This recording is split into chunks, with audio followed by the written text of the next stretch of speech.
We're live. We are live on X right now. BYU defeats Iowa State on the road in Ames in a double overtime thriller, 88-85.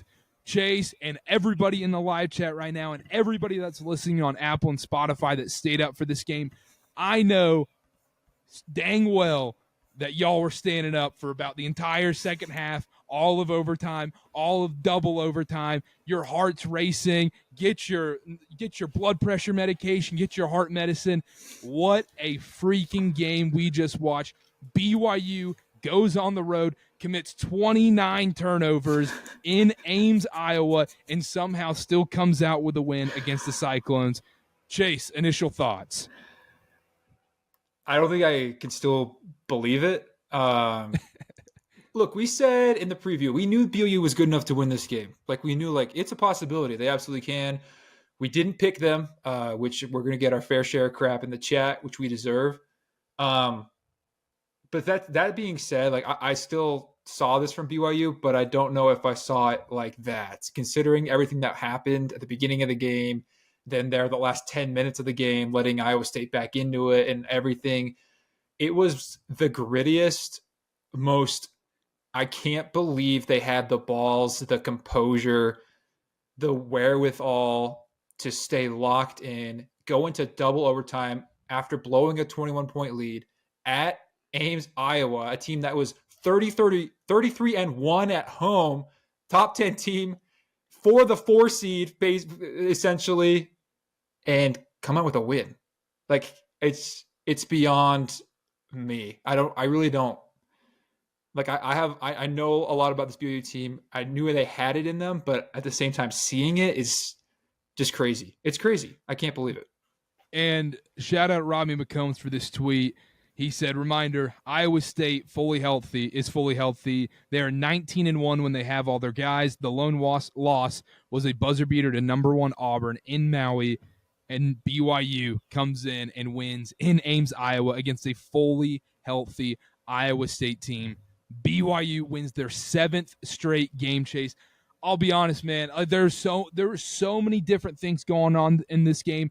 I think a lot of BYU fans are going to have to repent after this game for what they said to those refs during the game. I think just so much to break down here. Let's go back a little bit to the preview. Excuse me. Let's go back to the preview for a second. We talked about, okay, what does BYU need to do to win this game? It was control the tempo, push the pace a little bit. Chase, I know I said it was vanilla analysis, but we said there was going to be a lot of free throws in this game, and if BYU wanted to win this game, they had to shoot at least 80% from the line. Well, they shot 80.6% from the line, went 25 of 31. Richie Saunders went 13 of 13 from the line. Perfect from the free throw line in this game from him. Unbelievable stuff. They didn't take care of the ball, but apparently it didn't matter in the end. BYU gets the win. There's just so much to go here. I want to ask you this, Chase. Who's your MVP tonight? Because there's so many to choose from. There's so many, because everyone had a moment, it felt like.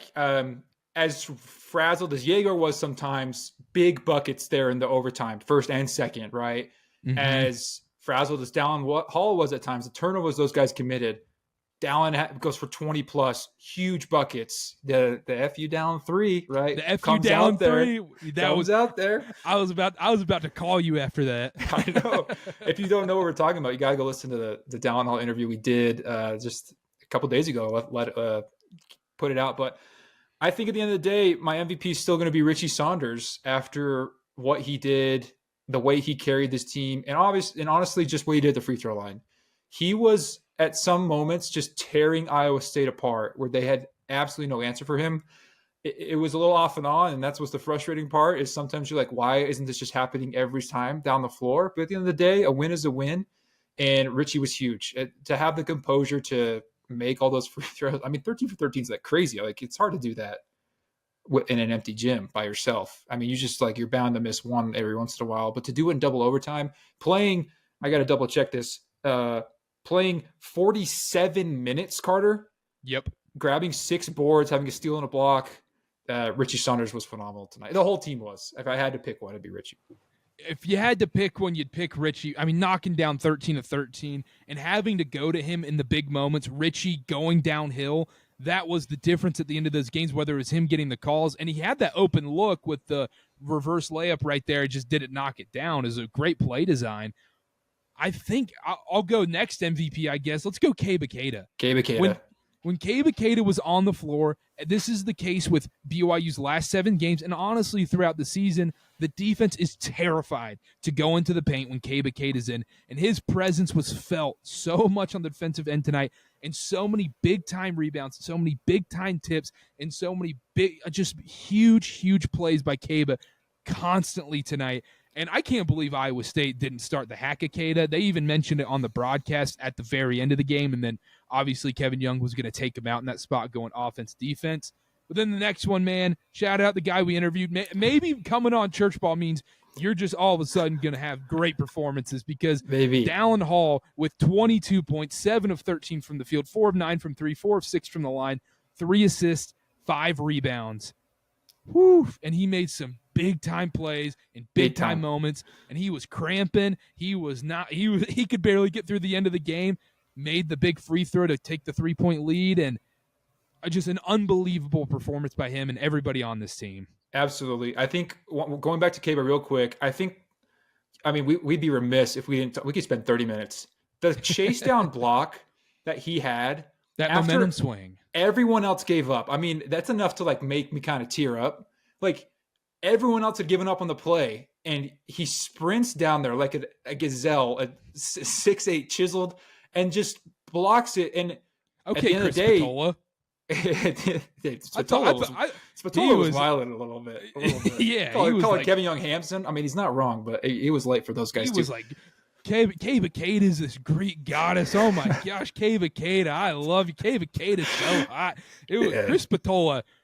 Well, that'll be it for the end of the podcast when we're getting delirious. Yeah, we'll save that. But that play to me personifies this game. It personifies this season. It personifies who this team is.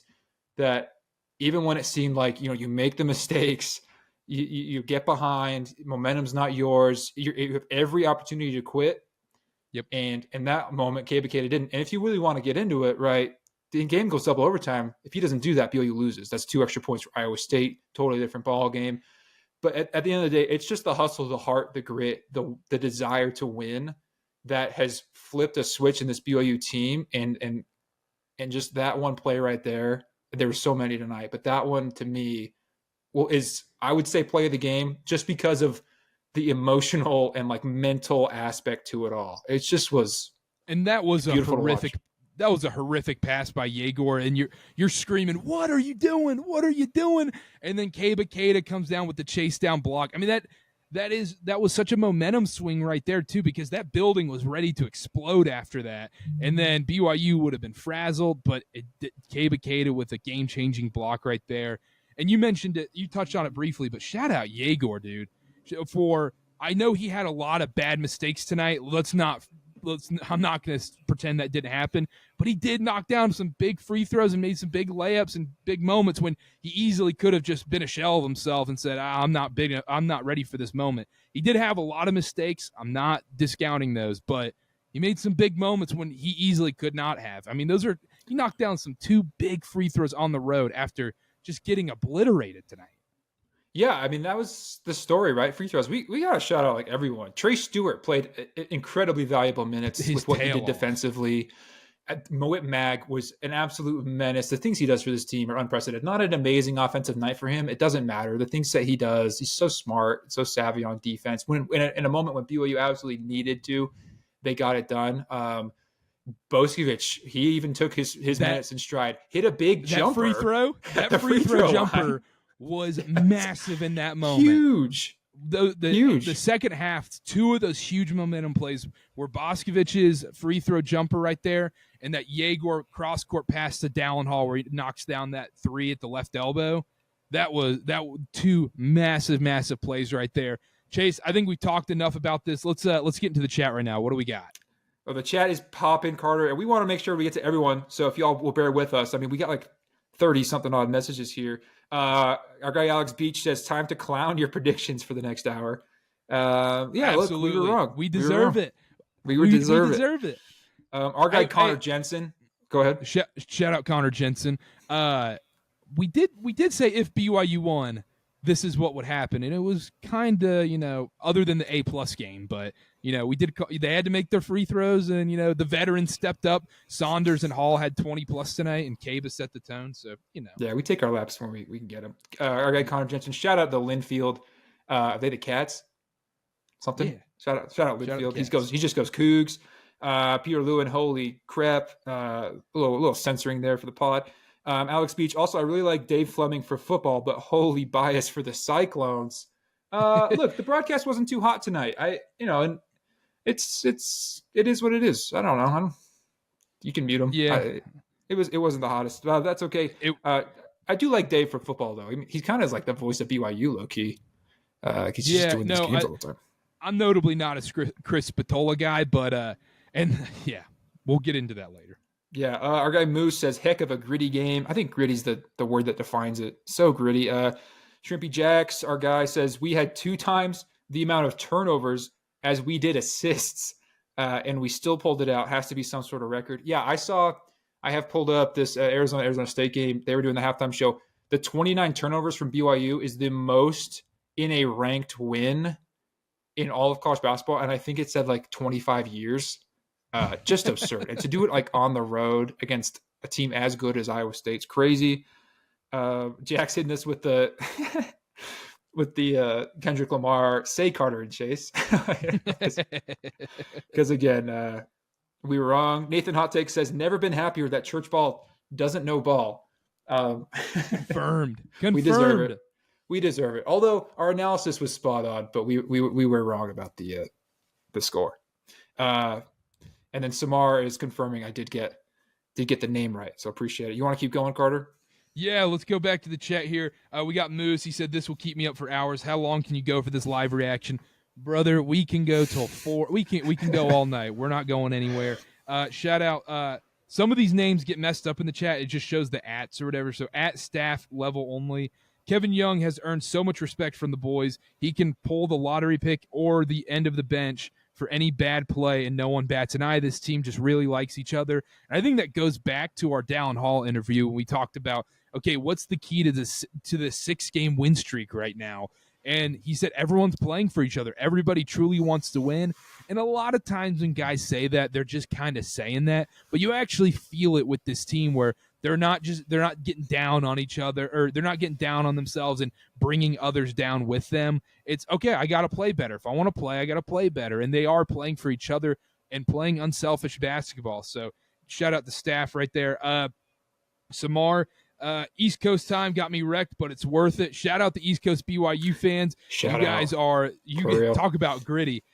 Yegor Demon fan said, I get nerve shivers. I have never shivered so much. Okay, right on. I was getting a little bit of those too. I was getting a little bit of those. Were you? I was doing this thing where I had the game on in my office, in another room, and then in the living room, and I was just walking back and forth between them, just like watching it from both sides. I was pacing my apartment. I'm like a pissed off coach when I watch these intense games. I should just have like a towel right there and I just slam it down or something, Slapping the floor. Yeah, you'll see during March Madness. You're coming up to the dojo. Arizona Coug. I think that's Shrimpy Jacks, but it's messed up. Also, my video right now is all jacked up on Twitter, so sorry about that, fellas. Will BYU lose another game? Some are asking. I hope not at this point. It's tournament time now, plus Utah. You don't want to lose another game. And then, that was from Sam Emery. Sorry about that. And then Arizona Coug won. Jacks said it's not Shrimpy Jacks, by the way. 2 different Jackses. That is okay. It's messed up for me. We love them both. Not watching BYU haters. JK, I love it here. You guys are the best. And then Nathan Hot Take said, are Karter and Richie working out together? I don't think Richie can handle, when I'm on the treadmill incline. I mean, I think it's Karter and Kaba. I think you're working out with Kaba, right? You guys are similar weights. No? No, more like no, I don't know. Yeah. I didn't know where to go from there. Last night I was at the gym, Chase. And I think I texted you a picture of it. I'm sitting there on the treadmill, and then all of a sudden, it's like the rec center, or I'm walking on the treadmill. You know what I mean? Yeah. I'm walking on, or running on the treadmill, and it's in the hockey rink or whatever at the rec center in Utah, and this person walks in with 3 dozen Krispy Kreme donuts and like, Satan's tempting me right now. Satan is right here in my presence right now. We got to say no. It's a mental workout too. It's a mental one. Jack said, let's go to Chili's. Let's do it. We got to do it sometime. Nolan Mickelson said, amazing game. Good night. I have to go to bed. Have a great show. Shout out Nolan Mickelson. You want to take over the chat for a second? Yeah, let's do it. Staff level only. Again, it's kind of messed up, guys, but that's just that. It says, also, Dallin Hall's dunk was unreal. Did not know he had that in his game. Listen, Dallin's got ups. If you want to see a good dunk, man, look up his highlights when he played at Fremont. He had one in the state, like quarters or semis when his senior year. He put it in some dude's face. Real high school heads will remember that one. He's got that in his game. He's a legit also. We interviewed him and we saw him in person. And sometimes I see the 6'4", and I'm like, Dallin Hall, is he really 6'4"? Yeah, man, confirmed. Yeah, I think he's that tall, which is nuts. Yeah, he was probably about 2 inches shorter than you, probably about 3-4 inches taller than me. Yeah, 2 or 3. Yeah, just around there. So yeah, he's legit. Yeah. Nathan says, Big J journalists may be able to tell us, did Dallin's stash add 3 inches to his vertical? Man, the stash, maybe, I mean, he's not going to shave it now, right? Maybe that's like a March thing for him. You can't. No. Should the whole team be growing stashes? Is that, I think they all tried, right? I think Richie was getting a little wisp of one, if I'm not mistaken. If I could see my TV some of them clearly. can't. It's okay. Let's not trash the people that aren't growing facial I'm not hair, trashing. you know? I'm all for mustaches. Look at me. Come on. No, I know, but you're trashing the people like, I don't think Yegor can grow one, I didn't say that. He said that in a press conference I know. just the other day.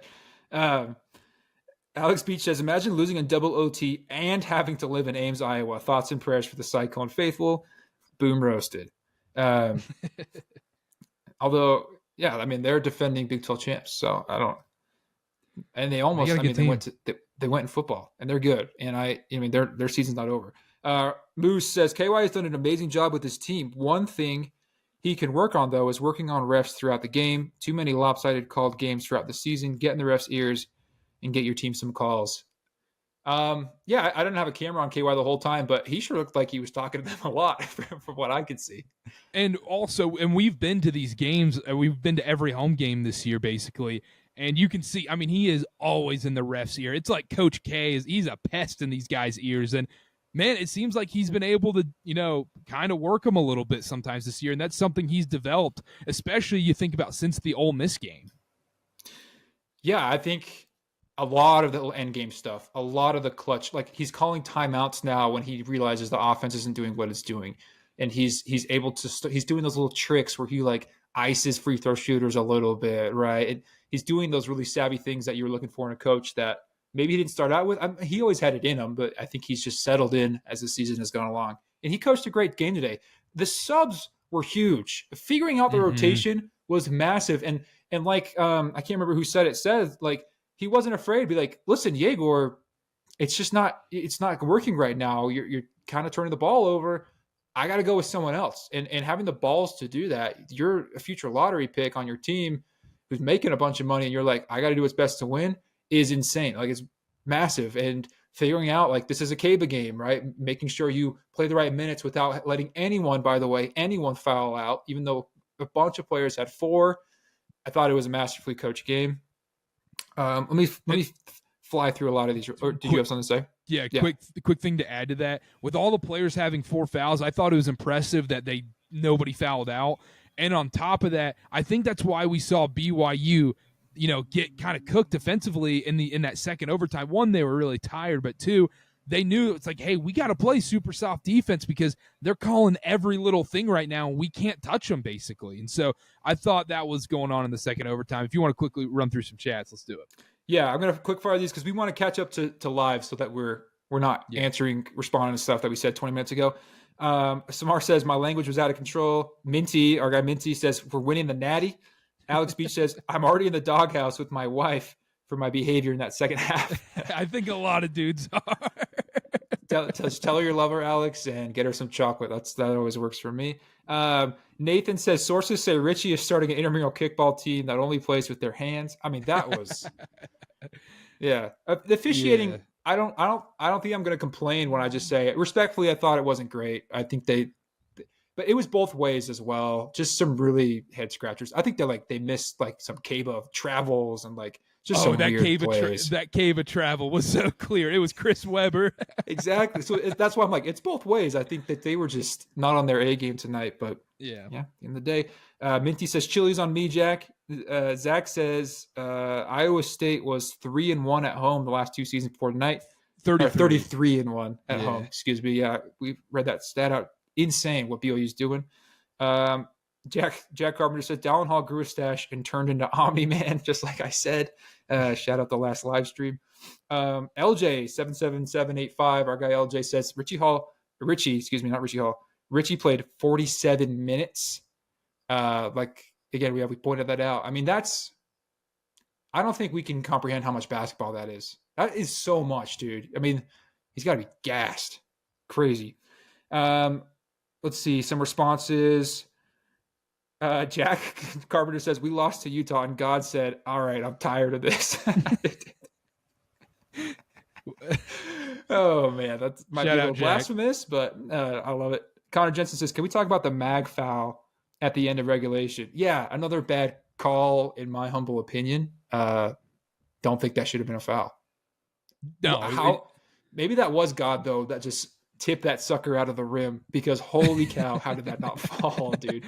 It was just like it just was a bad call. There's bad calls all night. So, BYU, you're feeling fine just because you got out of the win. You're like, okay, I don't care. But if that was the difference in BYU losing and winning, man, that would have just gone crazy on BYU Twitter. But doesn't matter. Yeah, absolutely. Peter Van Leeuwen, our guy Peter, has a good question, Carter. Best win streak in regular season BYU men's basketball history?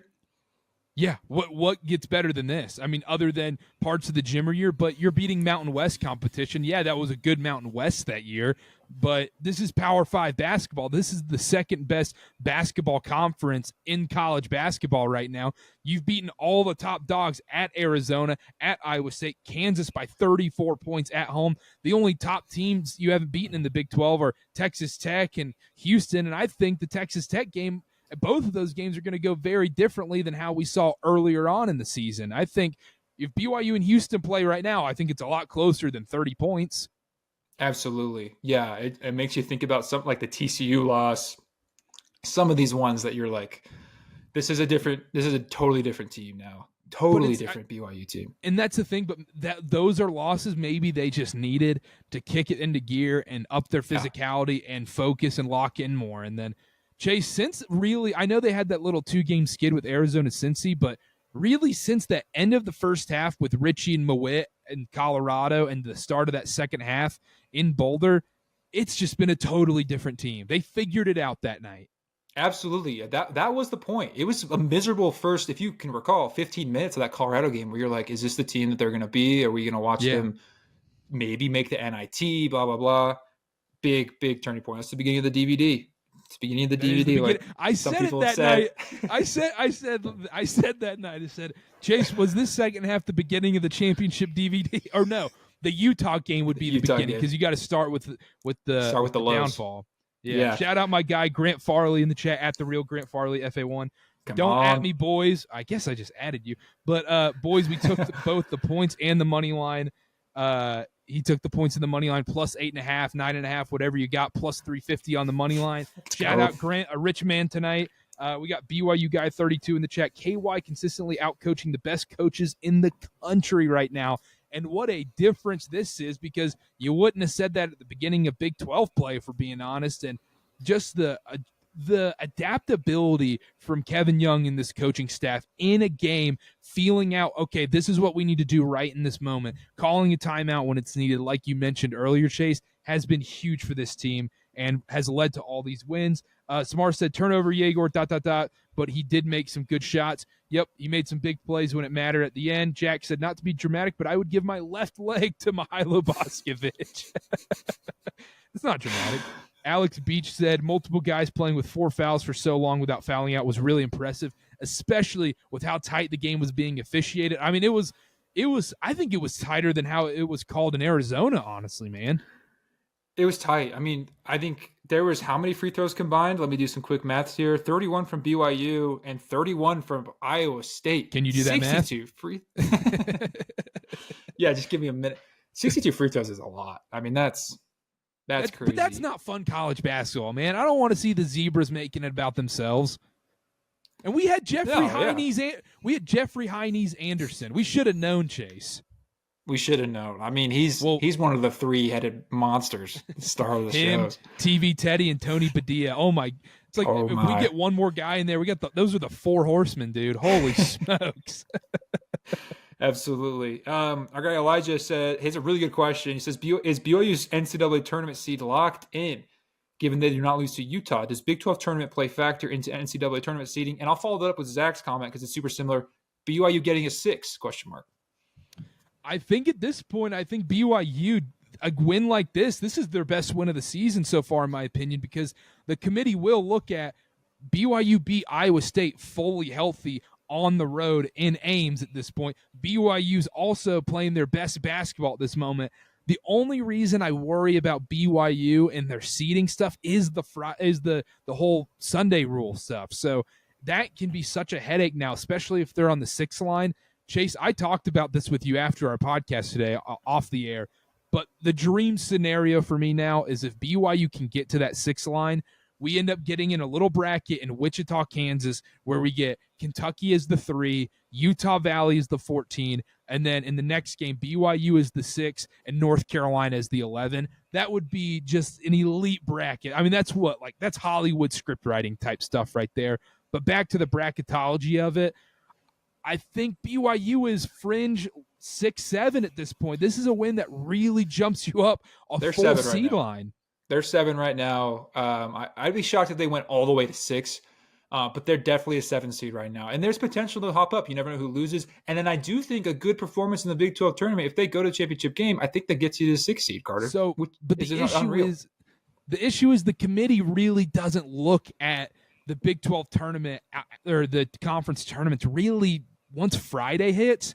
So winning that game in the quarterfinals on Thursday is the key there. But if they win that game, it would likely be against Iowa State. And if they got 2 on Iowa State neutral and away, I think that would have to guarantee them at least a 6. And being a 6 would be huge because, I mean, that's the difference between playing a team like Tennessee, Florida, Alabama potentially, or you're playing Kentucky, Purdue, one of these Big Ten teams in the second round if you make it. Absolutely, yeah. Better, the higher the seed, the better. But at this point, they're no lower than an 8 seed. No, even if they lost out. Even if they lost out, they are no lower than an 8 seed. My best guess would be 7, 6. I mean, we just keep jumping up. I mean, we were like, bubble. Okay, they've locked in the 10. 10 seed might be the move. They just need to go 3-2. And here they are, just absolutely cooking. At the end of the day, you play who's in front of you. So I think if you're whoever gets BYU and whoever's going to beat them in that second round is going to be pretty upset that they drew them. Let's get back to the chat. Shout out Nathan Matson, 93. My guy, shout out. He said, I have made a lot of money just by fading Karter and his BYU sports takes. I love it. Hey, reverse fade me, make a ton of money off my bad takes. I hope everybody wins their bets, baby. Shout out. Someone in the chat said, Daddy Kaba. All right, right on. Is Chris Patola in the chat, Chase?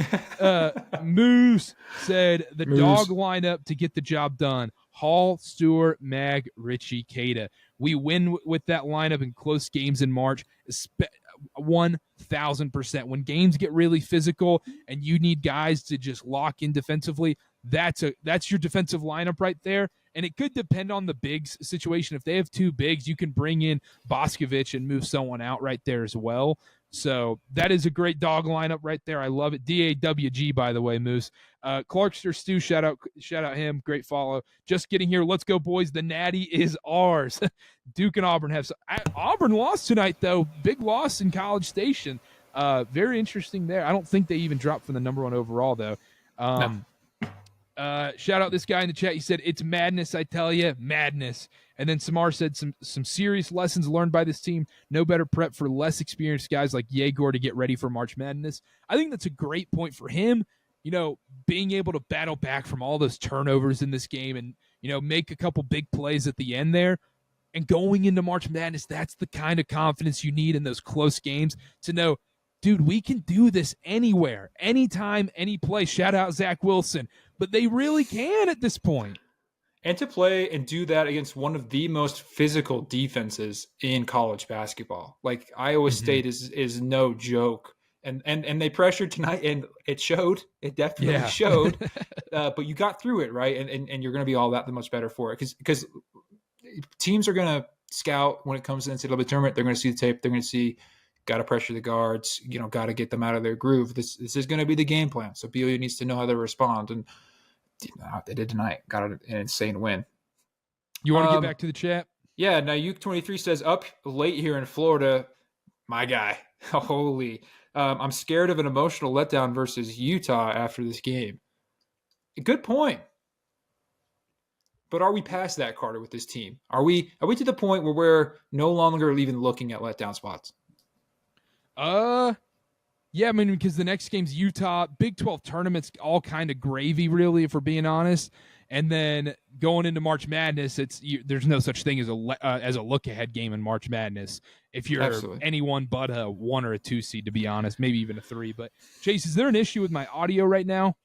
No, I saw that comment. I did a double check. Went ahead and listened. Everything sounds good. But if something's wrong with our audio, guys, just let us know. And okay, we appreciate y'all helping out. Shout out everybody that listened to the Dallin interview. We did have some technical difficulties on that one. So yeah, that audio was not great. But yeah, going back to the game, it'd be a good one. You'll always be nervous in a rivalry game, and I think the biggest thing for BYU now, because they always fly home night of, so they're probably on a plane right now.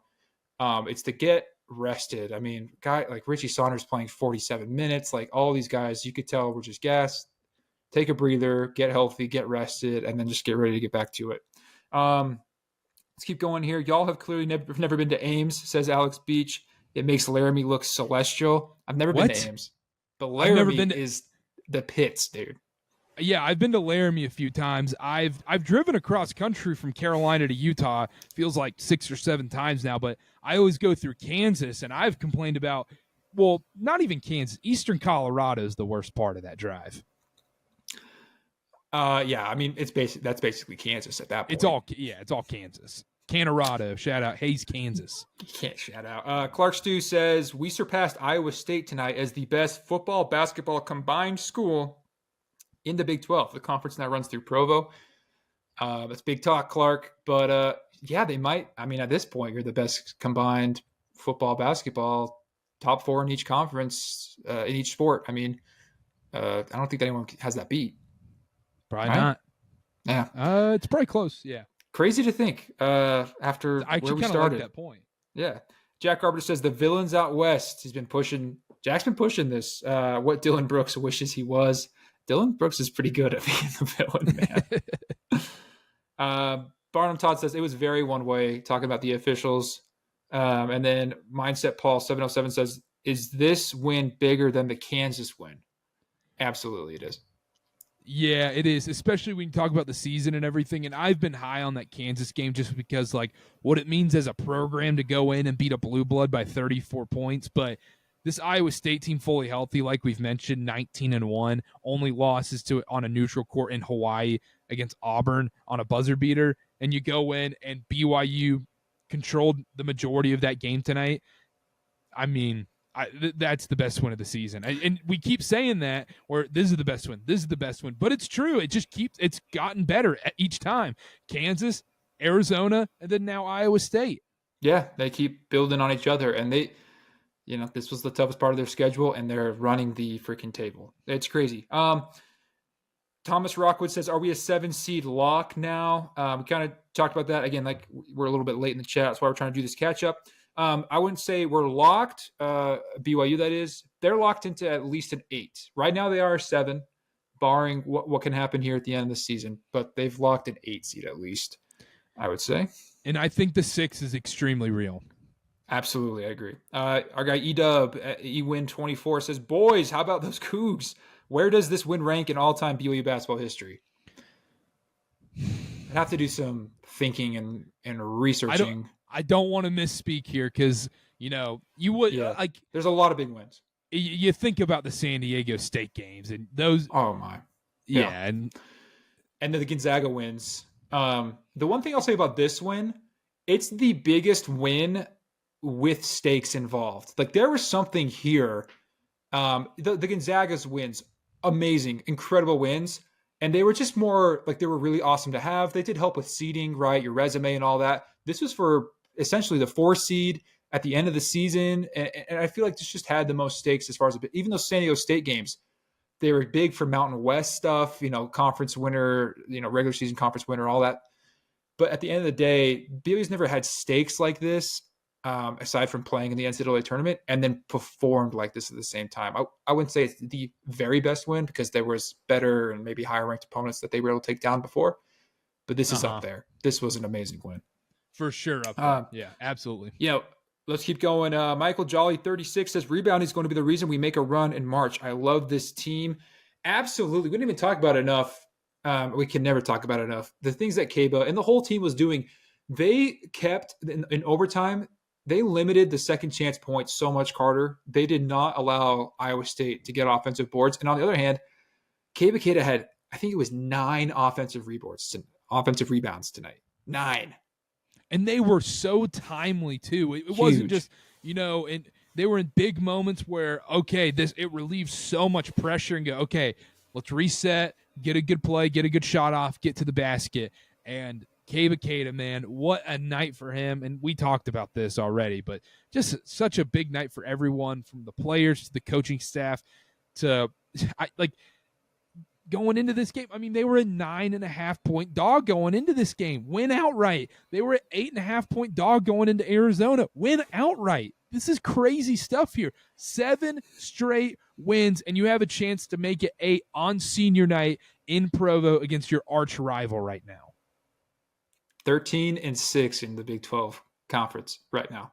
13-6 is crazy. RJCOD 4444 says the Big 12 refs let a lot of contact go. Does that help prepare BYU for the big dance? Yeah, absolutely it does. I think the more contact you get on this team, just to toughen them up. I think we saw at the beginning of the season, right, when we saw in conference play and even that San Diego tournament, they've just been adjusting to it. Tonight wasn't the prettiest, obviously. But still, at the end of the day, they were able to match the physicality and get the job done. Barnum Todd does think that this is the number 1 best win. He said Jimmer had good ones, but this is it. The ways they have won. Don't know what that means at the end there, but he thinks it's number 1. Mark S. Moody, who I think is my father-in-law. Shout out. Let's go. The father-in-laws are in the chat. Says guard play makes or breaks them in the tournament. Our guards were terrible tonight. That sounds like my father-in-law. Guard play is important, Mark. Hey, this is a great time right now. This one's for Jack out there. Do you ever give him your Boston accent? I know you're from Southeast, so like, what does it ever come out when you talk to Mark? Talk to Mac? Let's go ahead and move on. Barnum Todd says, did they lock the double bye? That's a great question, Barnum Todd. I don't think so yet. I'm working on it right now with stats department. So keep going through the chat. We'll get back to that once we get through the chat. We're almost I'll get here. the official answer. RJCOD 4444 says, Iowa State's blitzing our point guards really caused havoc. Absolutely. Hall and Demon have got to split that double and then find the open perimeter shooter. Yeah, I agree. The problem with the guards, I think, is they just love to head to the corner where they get across half court and they like to drift to the sideline because that's what the action calls for. And it really just left the perfect spot to trap for Iowa State. The biggest thing to me, though, is just be strong with your hands. I mean, they got stripped countless times, and you just need to be strong with the basketball and, get fouled. Like, it started to happen there towards the end where you're just like, be strong, work through their arms, and you get a call more often than not when they're being that aggressive. But obviously, you need to put yourself in a better position. Our guy, Jax, shout out Arizona Coug 1, says audio is perfectly clear. Shout out, Jax. Let's go. I love it. I got stats department on it. All right, let's hear it. The verdict is according to these calculations, they have clinched it. Oh, yeah. Shout out the stats department. Wow. Yeah. So it's just solely based on the head-to-head against Iowa State. That's the difference there. Because even if BYU loses to Utah, Iowa State wins, they have the same conference record. The head-to-head with BYU would overtake it. Wow. Look at that. So they have a double bye. If you're going to Kansas City, get your Thursday tickets, get your Thursday afternoon tickets. Push that flight back. Fair warning. You got to call off work. You got to get out of work. It's at 11:30 Mountain Time, fellas.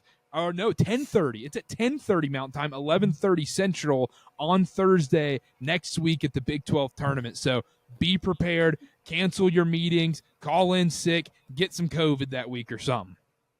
Yeah, couldn't agree more. I mean, now this Big 12 tournament is like the most fun to watch because of the position BYU is in. Now, granted, if you're the 4 seed, you're going to have to be playing some tough teams. Probably Iowa State again here in a week. It's almost a lock that it's Iowa State again. But a big thing about this too is it still depends on how the Tuesday seeding works out, and the guys in the 10 through 15 range. But there's a chance if you're that 5 seed, you're going against a really hungry and kind of hot Cincinnati team. And that's who you don't want to play on a Wednesday. That can potentially kind of hurt your seeding a little bit in the NCAA tournament. So you avoid that. BYU's in a position where there's really not a bad chance at a loss in that quarterfinals. It's only you're playing with house money in the Big 12 tournament. And also, I really kind of want to see BYU versus Houston in the semifinals in the Big 12 tournament because I'm curious to see how BYU would react to Houston. Now, Kelvin Sampson and this Houston team, notoriously, Kelvin Sampson doesn't give a crap about conference tournaments. He's preparing for March Madness, which I understand, but I'm curious to see how BYU would play Houston now compared to how they did earlier in Big 12 play. Yeah, absolutely. I think that's the dream scenario. And also, I think it's better to see teams you haven't seen in a while. Or is the dream scenario like Oklahoma State makes a quarterfinal run, BYU plays them, and then you get like TCU in the semis, and then you play like Utah in the title game? Yeah, that's like on acid dream scenario, but the more realistic going on if that happens. Yeah, the more realistic dream scenario. Our guy Clark Stu, he sent some really insightful stuff. I'm not going to read it all, Clark.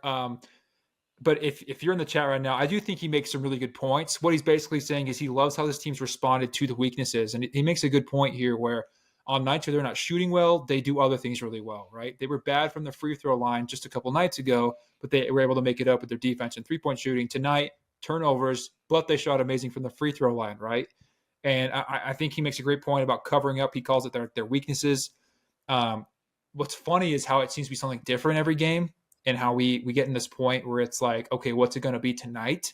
But like Clark's saying here, again, really great point.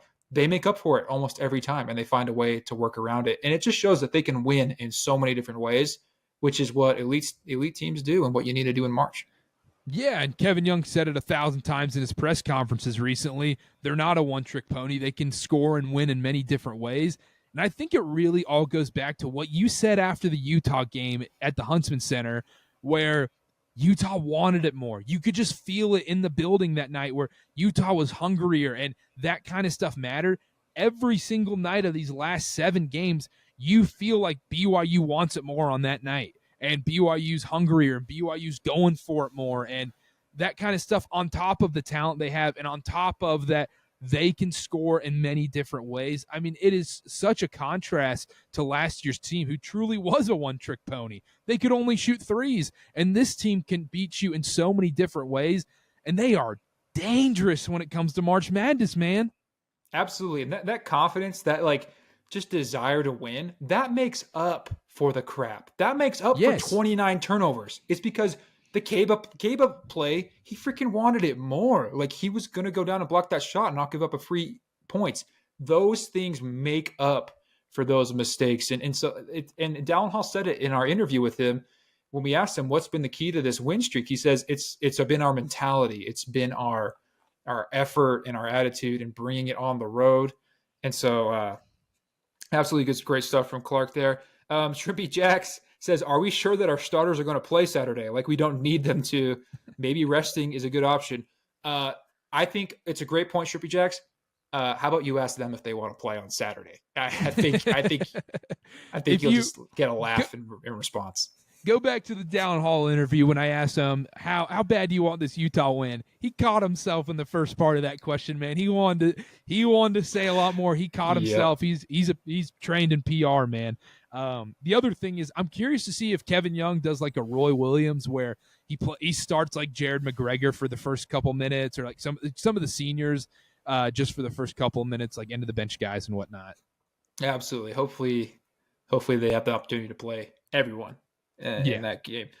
Jack Carper says, I'm glad Momcilovic took the pointers I sent him on how to shoot the rock, talking about the last second heave. Yeah, that wasn't even close, was it? Drewby105 says, at work, so can't hang around. But I'll say this, Drewby, you're working right now? Shout out you. I said a couple weeks ago we were a Sweet 16 team. I'll not only call that bet, but raise it to winning the Big 12. Wow. All right, Drewby. All right, doubling down. Calling your shot. I love it. So I some people in the chat, Chase, were saying these guys, they're not ball knowers, and whatnot. Did they miss our preseason podcast, where we said this team, we watched one scrimmage and go, this is different. This is a team that can make the second weekend. And when the coaches poll came out and they were picked to finish, I think 9th in the coaches poll, or 8th or 9th. And we're like, no, this is a top 5 team in this conference. I dare anyone in the chat right now to go listen to our very first episode, or maybe it was our second one after the scrimmage, and just, I think it was a mix of both of those. Yeah. And just not trying to say we knew it, but just to listen to the roller coaster. You can listen to that one, listen to the Utah reaction, and then listen to us now just to see exactly how this season's gone, man. We've been on this team at the beginning that they can be special. We were so disappointed when it looked like they were just not living up to their potential. Now we're all the way back, and they're doing better than I even thought in that moment they could be. So, Chase, you've been reading a lot of chat, so shout out to you. So I'll hop in here. Big 12 Mafia said, beating Utah is so much more important now. A tired BYU at home. Got to stay angry. I promise all of you, that is not going to be an issue. I think it gets really chippy in the Marriott Center on Saturday. Is that bulletin board material, Carter? Got to be careful. About Utah? Stuff. Nah, I'm just kidding. I was about to say, no, BYU's we are the reason they lost the last one, if anyone remembers. But BYU's going to be pissed off going into this game. Neither team needs bulletin board material at this point. Shout out, I think it's Carter A, but the chat's messed up. CJ Andy 33. BYU's first game of the Big 12 tourney will very likely be a rematch with Iowa State, and I'm excited for that. I'm excited to see how they would match up again on a neutral court, and how that game would go. Would it be different? Would it be officiated differently? Not playing in a crazy home environment. I'd be curious for that. Scuttlebutt said the common denominator is grittiness. Cougs have been the alphas on the floor the last 3 weeks. Absolutely. And, this is the first time I've ever watched a BYU team and gone, they can be physically more imposing than the other team. And it doesn't matter who they're playing against. Yeah, I talked about it after Arizona, where they kind of had that little, screw you to them, where they got chippy after the game. They were talking crap. And we've just seen it, from Yegor Cava, these guys who have just shown the fire. And some guys, show it in different ways. Richie's not much of a talker. He just goes out and is more aggressive, right, and does stuff like that. But that mentality that when you walk into the gym, you think you're the baddest dude there. You think you are better than literally everyone else who's lacing them up. That mentality is huge. And that's, we've said this 100 times, but that's what's changed in this team. And that's what's dangerous in March. And I said this a couple pods ago, but every team that's made a run had that mentality. Every team that's gone to the Final Four had that mentality. And that's what's carried them there. So BYU in an awesome spot right now. Even look at a team like NC State. That team stunk all last season. They walked into March and I don't care. We're just playing, we got nothing to lose at this point. And once they got that confidence, they're like, yeah, we're better than these guys. We can beat these dudes. It doesn't matter. And that confidence can just roll and roll, and it compounds on top of each other. Let's get back to the chat. Clarkshire Stu agreed, effort is everything, and that's the difference from our early losses to our win streak now. Absolutely. Shrimpy Jack said, that's what I love to hear. Shout out. Moose, do y'all know if Brody is hurt? I notice he doesn't dress anymore. He has thing on his wrist or whatever. He has a brace on there. They haven't announced anything and haven't told us anything, to be honest. I think he's redshirting at this point. Has to be. It would make the most sense. But yeah, he's wearing a brace on his wrist, so I'm assuming something probably happened in practice. Hopefully he's okay. I mean, he seems like he's in good spirits there on the bench cheering everyone on. So. And shout out Eli in the chat. We got our own stats department in the chat. If Arizona loses at Kansas, BYU could finish 3 in the Big 12 right now. I'll also double check that as well and see the different scenarios. And then E-Dub in the chat said Saturday will feel like the battle at Helm's Deep. So shout out. It will, except that I think I'd be disappointed if that game was even close. And maybe I'm giving Bolton more material here, so don't show this to Craig Smith. Oh wait, no, you can show it to him. BYU's going to be a 13, 14 point favorite, maybe even at this point 15 point favorite in that game. And I expect them to cover. They, especially with the way they're playing now, should be able to demolish a underperforming and less talented Utah team. But you never know. You just never know with these rivalry games, Carter. Yeah, and I'm looking at the scenarios right now. If BYU wins on Saturday, and even if Arizona loses on Saturday at this point, because it looks like they're going to take care of Arizona State, if they're tied, Arizona has the head-to-head on BYU because Arizona is 1-1 against Texas Tech and BYU is 0-1 against Texas Tech. So that's the difference there. So there's no shot Arizona gets it? Because they finished out against Arizona State tonight, right? There's about 6 minutes left. They're up by 10, I think. I'm watching it in the corner here. It's commercial. So if they win tonight, they lock up the 3. Okay, so the BYU would have needed Arizona to lose the last 2, but that's not going to happen. So BYU's a 4. Yeah, that's what it is. And I'm assuming it'd be very. I mean, Iowa State's going to be 5, right? There's no way they're out of that. No, Iowa State should be 5. I don't know what the tiebreakers are with them in Kansas, but I would assume, Iowa State's the 5. So I just looked at it. Yeah, very likely that next Thursday we'll see BYU Iowa State again. Yeah. Wow. And at the end of the day, if BYU goes out and loses Iowa State, they get their revenge. It's not a big deal because BYU just got the bye. They got the extra rest and got a top 4 in the Big 12. Winning on the road is much more impressive than winning neutral. Yeah, absolutely. Absolutely. Man, what a great sticker on that water bottle, Carter. Dang. Shout out, yeah. That's so sick. So sick. Well, chatters, everyone's getting a little quiet now, Carter. I think it's getting late. But Nathan's here. He says, I was worried that KY was keeping the leashes a little too tight for a bit there. I'm not sure what you mean by that, Nathan, to be honest. Yeah, expound on that in the chat. Do we want to tease our what we got going on tomorrow? Should we see if people can guess? Hold off? Should we see if the chat can guess? If the chat can guess who's coming on the pod tomorrow, then we'll say if they got it right. How about that? Okay, do we give a hint? Nah. Okay, so they're just firing off? Yeah, they can just fire off names in the chat. But anyhow. That's fair. Yeah, we do have a sweet guest tomorrow.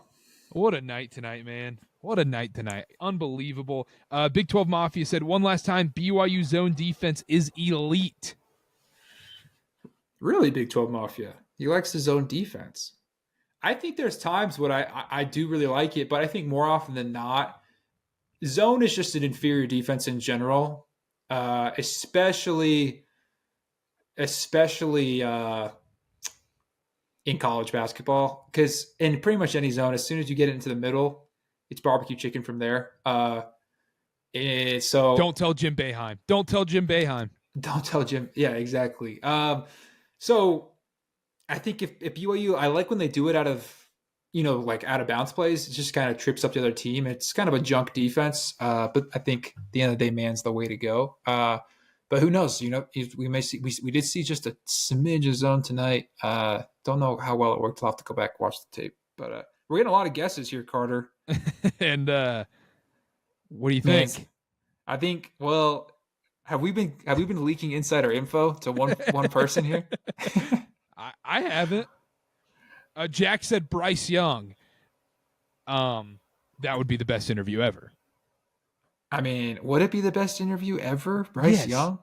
We have to get him a high chair for that, I think. Oh, stop that. Yeah, I think we'd be like, we have to talk to his parents before we do that. Does he need to sign something if he's going to come on? Okay. Just wait till he wins Super Bowl MVP. His mom's going to drop him off. Could you imagine if I interviewed Bryce Young? How awesome would that be? How unhinged. You'd probably just be complimenting them the whole time, right?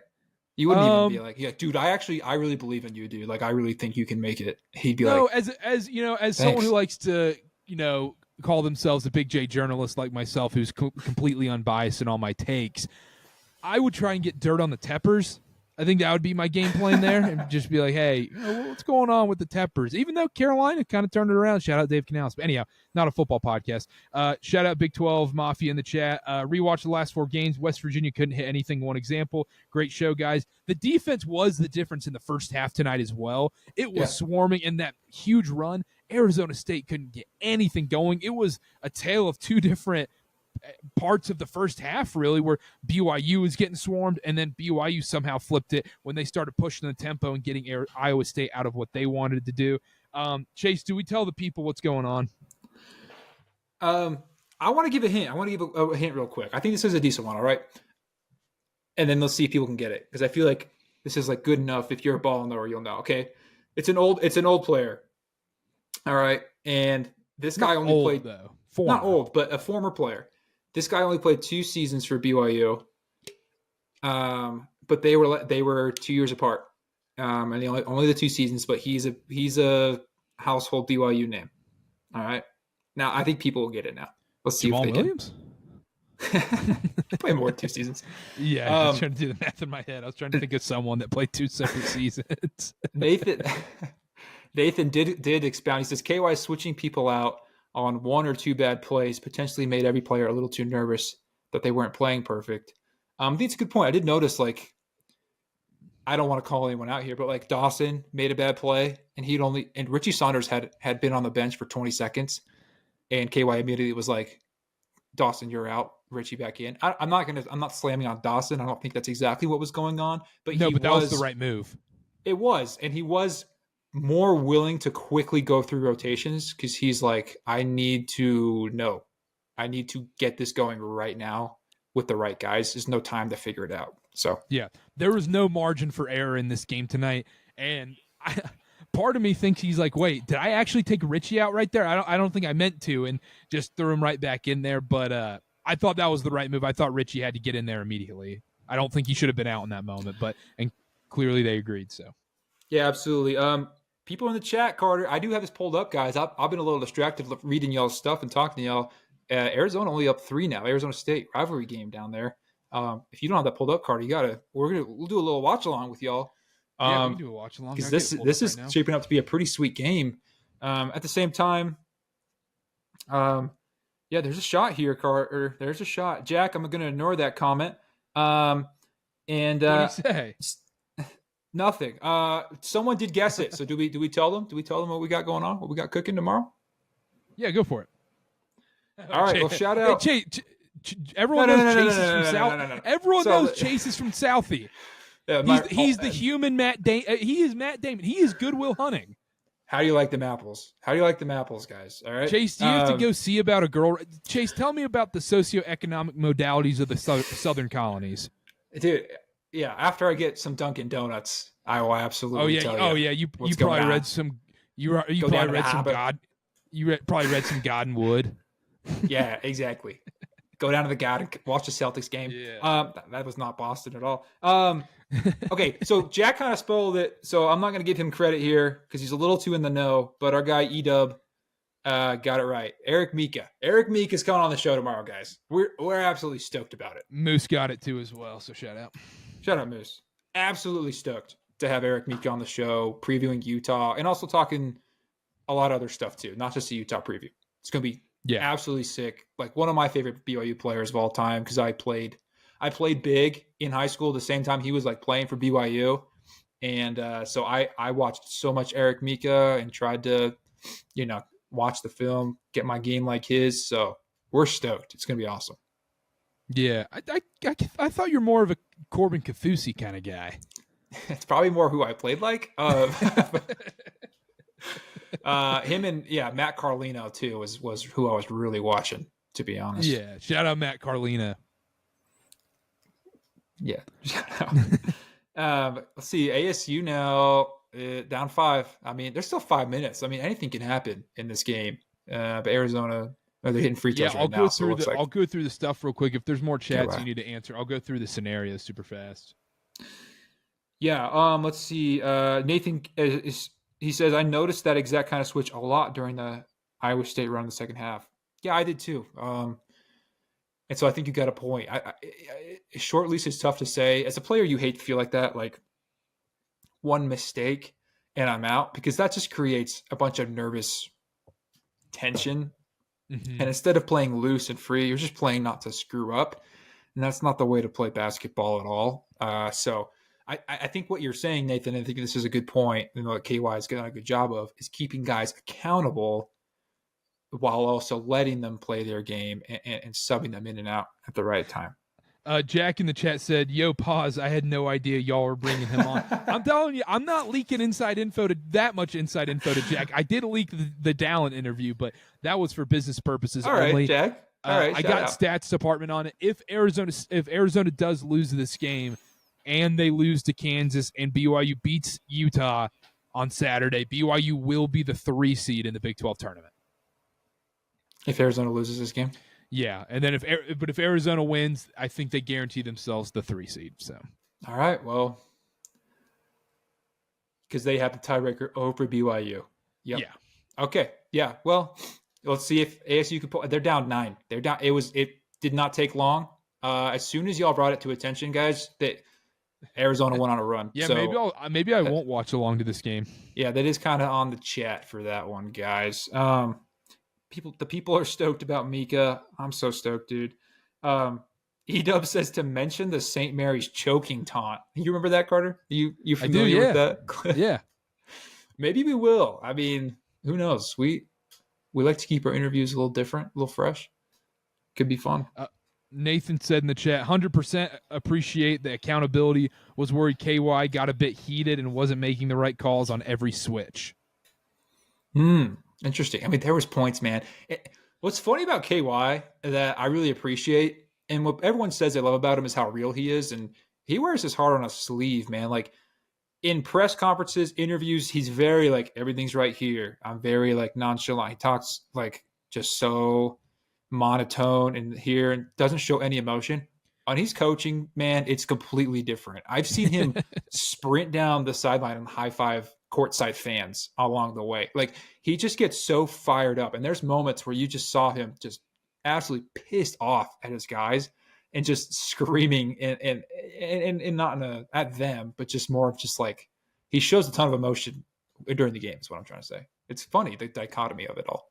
Yeah, it is funny because then no matter how big the win is or how close of a win it is, he comes in the press conference the same even-keeled, credit to that team. I thought they played really well out there, and, just credit to those guys, and credit, Down had his thing going, was in his bag a little bit tonight. He's just doing that no matter what. And look, the folks at BYU are very well PR trained. They are. They know how to say something without saying anything, if you know what I mean. They're pretty good at it. Exactly. Which is a credit to them. Big credit to them. Nathan says, that's my hot take for the night. So that's Nathan Hot Takes. He says, the game was so incredible, I surely can't complain. So let me ask you this, Chase. Isn't it crazy that Yegor had the highest plus-minus tonight? It is, considering... Did it end up being 7 turnovers for him? 6 turnovers plus 19 on the night. Dallin had the worst plus. Well, my father-in-law would say if he heard that. Dallin had the worst plus minus tonight at minus 11. That just explains to you plus minus is a very flawed stat. It's not everything. It's not everything. Caleb plus 15 though, I think is the one that you can point to and be like, I see. So basically, we're just picking and choosing when to like it and when to not. Plus minus is solely for confirmation bias. Absolutely, it is. Absolutely, it is. 100%. Yeah, you want to go back to the chat? Yeah. Let's see what we got here. Nathan says my wife calls that his Provo bro voice. I love it. Bentley Gagib, Gage B, maybe. Yeah, Sorry, it's just showing your ad. The live stream's a little wacky. Do we want to win our game in the Big 12 basketball tournament? I think you obviously always want to win. I think maybe you see an advantage losing because maybe you just get more rest. You don't have to overextend yourself or exert yourself, avoid injury, things like that. At the end of the day, you have a chance to do something really special, something really cool in this tournament, and you've put yourself in a position for a double bye. So I think at the end of the day, you want to win it. Just go out, give it your all, and just be happy knowing that if you don't, it's fine. There's bigger fish ahead for you. Yeah, that's the thing. Just avoid, number one, stay healthy, avoid injuries going into March Madness, but go for it. You got a chance at this thing. This doesn't come around very often. Go for it. Yeah, absolutely. Absolutely. I mean, the way they're playing, dude, I mean, our guy, shout out Rob Doster, who at the Field of 60 Days, the whole reason we get to do this podcast, picked them as his Big 12 champion. Granted, it's a little early. When they do their official predictions, it may change. But right now, he said, look, they're the hottest team in college basketball. Why wouldn't I pick them, right? And he's got an amazing point. The way they're playing, the things that they're doing on the road to the conference's best teams, it's man, they have a real shot here. It's crazy. And I hope this is the year the committee actually cares about the Friday, Saturday, Sunday games in the conference tournament weekend, because it's just so stupid that's the case. What are we doing here then? The selection committee blows my mind. I know we've talked about Bubba Cunningham, UNC acting AD as the chairman committee, how that's a conflict of interest, but not even that as much. I don't understand why we don't have set people where their number one job is to just watch as many college basketball games as possible and determine who should be in the tournament. This is a very simple solution. Yeah, I mean, we'll do it. We'll do it, okay? My price is not high. You have to pay for my food. You have to pay for my drinks. And you got to, get me a good TV setup with amazing. We need a dozen TVs. That's it. An amazing recliner. And a good pizza. Yep. Yeah, and good pizza, yeah. I'll eat pizza every meal. It's fine. We'll do it, and we'll make the tournament. All right? It's fine. We'll do it. Whoa, they're like, what the crap? BYU's a 3? They're playing in Denver? I mean, look, it is blowing my mind, and college football does that too, where I'm like, why are we hiring other schools' ADs to do this? I think they're going to be a little biased. I think they are. I think they think about the bottom line a little bit for their paycheck, their school. What's going on there? I think they obviously have a bit of incentive in this. It doesn't make a whole lot of sense to me. It's crazy. Back to the chat. Edub said, "Great show, boys. Beat Utah." Shout out Edub. Appreciate you in the chat tonight. As always, you're always in here, so appreciate the support. Hot Take. Nathan Hot Take said, "My price is literally the floor. I'm not asking for much."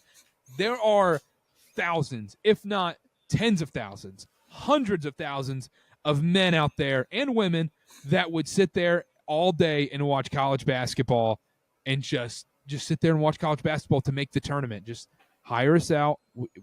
We don't cost a lot of money, and we'll do it. We'll make the tournament, and we'll make it right. 100% we'll make it right. We'll make it right, man. I mean, Chase, like we've said, we're Big J journalists. We don't have bias. Not a lick, not even a little bit. I don't even know what it is. I don't what would bias even look like? Yeah, I don't even know Dallin Hall. I only met him for an interview. So rest in peace, Len Bias. Rest in peace, Len Bias, for real. That's Celtics, a great documentary. The Len Bias one. Have you watched Celtic City episode 1? No, is that Karter? the new HBO one? I saw it. Is it episode 1 came out? Yeah, it's every Monday now for 9 Did they do a Len weeks. Bias episode? They teased, I think they showed a little bit of him. I think they're going to end up doing one. That's such a crazy Celtics what if. Yeah, I mean, it's one of the it's the biggest Celtics what if. It's a pretty big NBA what if. I mean, he was up there with, who knows how he would have ended up, but people had him up there with Jordan, that in those drafts and all that stuff. I know. So it's so sad, but it's a bummer. I do love that 30 for 30. Go watch the Celtics City. It's a really good production. And even if you I'll don't love wait the until Celtics, after March Madness. I got my other one. I got to rewatch the hits: Survive in Advance, Why I Still Hate Christian Laettner, History of the ACC Tournament, Requiem for the Big East. I got to watch the big college basketball 30 for 30s. If you have other sports docs I need to watch, throw them in the chat right now. I'll put them on my list. what's everyone's favorite sports docs? Put that in the chat. There's so many good ones out there. I Hate Christian Laettner might be my all-time favorite. I love that 30 for 30. It's so good. I think Survive in Advance is one of my favorites. I think an Goosebumps. underrated one is Winning Time, the Reggie Miller Knicks one, because I don't think the story was that big for a doc, but I think they did such a good job showing the hate and the stories of it all. Yeah. This might be like the ultimate, like, just chalk pick, but The Last Dance makes me feel things every time I watch it. It's so good. Like, it's not just like, okay, they talked about the greatest basketball player and all these amazing teams. Like, they did an amazing job making it. All the interviews they got, everything. It's really, really good. And going back to the chat real quick, Chase, that reason is why I was mad BYU didn't get a chance at the college football playoffs. And then people are agreeing with The Last Dance MJ. Yeah, it's very good. Yeah, it's very good. People, I mean, sports docs are in right now. People, The Last Dance kind of started something. Yeah, but there's also just a lot of just boring ones. Oh, like 100%. Like, I watched the Federer one, and I was like, it was kind of interesting seeing behind the scenes of Roger Federer, but like, there wasn't really much to it. It's fair. So, like, yeah, it wasn't that interesting, to be honest. Jack Carpenter says, of Miracles and Men is the best one I've ever seen. Follows the USSR going into the 1980 Olympics. So good. I've never even heard of it. I haven't watched it. I've heard about it. I've never watched it. I'll put it on my list. So wait, it's about the Russians and I'm supposed to feel sympathetic to them, Jack? Like, what's that about? Supposed to root for them in 1980? I don't think so. That's CJ Andy 33 said quarterback was awesome too. And then Alex Beach said, if you're a soccer guy, the Figo affair is great. I am a soccer guy, and I will tune into that. Two Escobars. I know it's not as much of a soccer 30 for 30, but that was a really good 30 for 30. That was a really good 30 for 30. Couple other soccer ones I've watched. I know I've watched like the Sunderland and Leeds United stuff. There's a lot of good soccer ones out there too. But anyhow, what's going on over there, Chase? I'm just waiting for Jack's response. He sounds like he said, something. Yo, pause, hold up. Yeah, wait. I'm on the edge of my seat. Did anything happen in the Arizona State game? Oh yeah, Arizona is now up 11 with 2 minutes left. Y'all jinxed it. For real. This one's on you guys. We took blame for the Utah loss. You can go ahead and take blame for BYU not potentially getting the 3 seed. I think that one's going to be your fault. How awesome of a hoops day is Saturday, Chase? Not just BYU Utah. That's going to be the nightcap. That's going to be awesome. And simultaneously, we'll have Houston versus Baylor at 8 p.m. Mountain Time that night. I mean, you go through the slate right now. You got St. John's Marquette on Fox. At 10 a.m. Mountain to kick things off, along with Kentucky, Mizzou, and then you roll right in. Iowa State, Kansas State has Big 12 implications there as well. Alabama, Auburn is the game of the day, and I'm a Duke Carolina. Like I grew up a Duke fan. Duke Carolina, I love that rivalry and everything. College game day should have gone to Auburn, Alabama. I'm not gonna lie there, but I'm always gonna Duke Carolina just means more, so I'll put that out there. But I still think Duke waxes Carolina, for being honest. Yeah. Arizona, Kansas has a lot of stuff going on there. We've got Ole Miss, Florida. That's a great game. And there's a couple big, like, you win and get in kind of games. That's Carolina Duke at least now. For Carolina, right, you have Indiana, Ohio State is pretty much a winner goes to the tournament, right? Probably. And then if Auburn kind of crashed out the close of the year, Duke could probably sneak into that 1 overall spot. I think Auburn would have to lose again, right? They would probably have to lose Bama. 2 more, I think. I don't even think if they lost to Bama, they would get out of that 1 overall. Their resume's insane. I mean, it is. But Duke has the head-to-head win. That's the thing I've always hung my hat on. Duke beat them. They did beat him. Right now, Bart Torvik has and we'll do the whole preview and everything. Just want to give an early sneak peek right now. Bart Torvik has BYU as a 14-point favorite against Utah in the Marriott Center. I think that's fair. It's totally fair. Just the way BYU is playing, and they're obviously better. So I expect, and I even kind of want a big blowout in that game. It's our last one, Carter, of the season. You're showing some bias here, Chase, I think. Yeah, I'm letting it slip a little. I'm being a little loose. It's late here. I'm enjoying. They're showing the bracket here, Carter, on this broadcast. Matt, BYU looks so great in that 4 spot, man. Double bye. A double bye. That's crazy to think about. In year 1 of what Kevin Young's doing, shout out our guy Ron Weaver. He brought this up on their show. Since BYU won this game, let's say BYU wins on Saturday, do you think Kevin Young should be Big 12 Coach of the Year? I mean, like I said, I think that Sampson has obviously the best case, the way that they dominated this year in the Big 12. They've done it 2 years in a row now. And then what Texas Tech has done, I think also deserves a lot of praise and a lot of look. Because obviously they ended up having the better record and beat BYU. But Kevin Young has all the momentum, all of it. And that matters when it goes into voting season. He's top 3, absolutely. There's a case for him to get it if you're the type of guy that's like, all right, Coach of the Year shouldn't just be best record. It should be, what have you done this season with the talent you already had? Because, look, Houston was picked to win the conference. I think Kansas was, so sorry. But Houston was preseason ranked. So you might be able to okay, well, they already had all that heading into the season. The Coach of the Year should really go to whoever did the most with what they had. So if you want to make that argument, then yes, I think he's got that on lock. But there's a couple of really good coaches in this conference. There's a lot of really good coaches in this conference and a lot of really good teams who have done pretty amazing things. So, yeah, I just think it's crazy that Kevin Young has done this in year 1 because you'd probably compare it to Kelvin Sampson and then probably McCaslin at Texas Tech.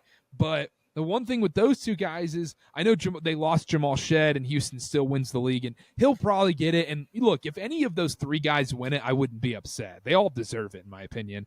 But Houston won it last year, and, Texas Tech was the 4 seed last year, so there wasn't this major jump. BYU went through all of these changes, and meanwhile, they've gotten better, and now they're super hot right now. I think Kevin Young has a shot at it, but Kelvin Sampson probably deserves it if we're being honest. I mean, he's about to go through the Big 12 with only 1 loss probably. And how many losses would that even be combined through 2 seasons? 3 or 4? They are probably going to go 19-1 this year, and they went 15-3 last year. So 4. That's special. Insane. That's insane stuff. And for a program that just got there, is that's crazy, man. They're so good. And he's one of the greats. Yeah, and we'll be talking about this a lot more going forward, and we'll wrap up here in a second. I know this has gone really long, but just an unbelievable win tonight, an unbelievable game, an unbelievable live chat with you guys, just a super fun podcast. We'll wrap up kind of with this here.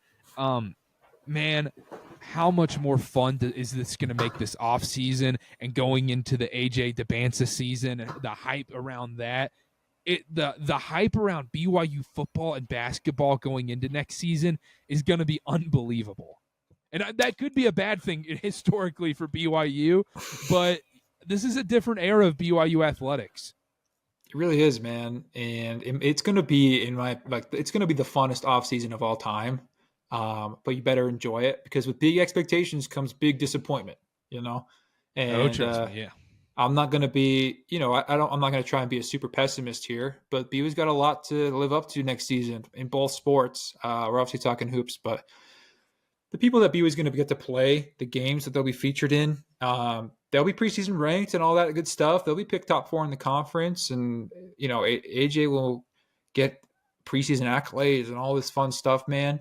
It just makes it so much more, like you said, exciting to know that you have the right guy at the helm in Kevin Young, to know you have a guy who can figure it out, who's willing to make hard decisions even, right? And who can make adjustments, because he's going to have, seriously, one of the most talented rosters in college basketball and arguably one of, if not the best player. So, man, I can't wait to watch it, dude. It's And I'm curious for the offseason too to see what the portal ads are like, and what the final recruiting numbers look like, and everybody coming in and who's going out, who's coming in. It's going to be a lot of fun stuff, but we don't have to talk about that for a while, man, because this team's playing in March. They locked up the double bye tonight for the Big 12 tournament. They are going to be playing at 10:30 Mountain Time, 11:30 local in the Big 12 tournament on Thursday in the quarterfinals. And they're also going to be playing in March Madness on that first Thursday, the most beautiful day of the sports calendar year. They really are. It's what a season this has been. It's not even over yet, but what a regular season this has been. It's been a roller coaster, and I'll say it again. That tonight in a whole, and that play from Kaba was the complete,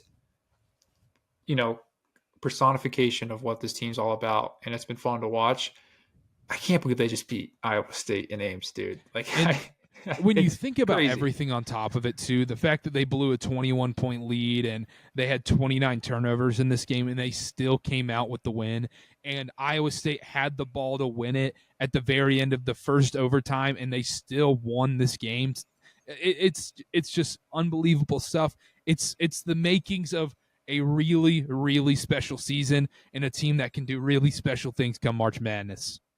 Yeah, absolutely. I can't wait to watch it. They have the ingredients. They are a talented team who's well coached, and most importantly, they believe in themselves. They're confident. They have swag, dude. They have the it factor right now. Let's see what they can do in the Big 12, Carter. Let's take care of Utah, and then let's see if you can mess around, win this thing, get a big old trophy, big banner. That would be sick, dude. Like, don't wish this time away, because this is fun stuff. Absolutely.